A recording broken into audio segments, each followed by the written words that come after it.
আমি কস্তুরি পরোটা বানিয়ে নিচ্ছি। এখানে কস্তুরি মেথি দিয়ে পরোটাগুলো মেখে রেখেছি, এবার ভাজা শুরু করব। ভাজি দেখুন, পরোটা ভাজার জন্য কড়াইতে তেল দিয়ে দিচ্ছি।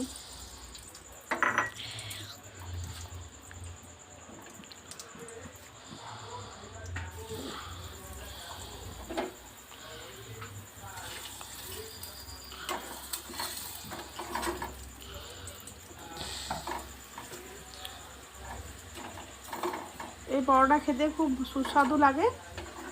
সরষের তেলে আমি ভেজে নিচ্ছি, আপনারা চাইলে সাদা তেলেও ভাজতে পারেন।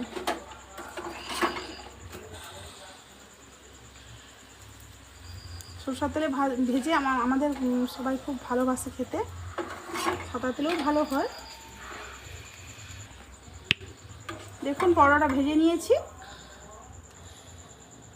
লাল লাল করে ভেজে নিয়েছি, তুলে দিচ্ছি। আবারও ওই তেলের মধ্যে আবারও একটা পরোটা দিয়ে দিচ্ছি।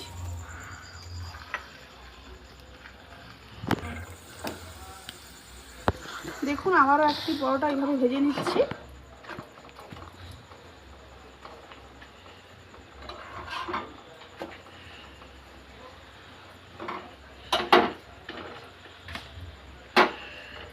দেখুন খুব ভালোভাবে লাল হয়ে গিয়েছে,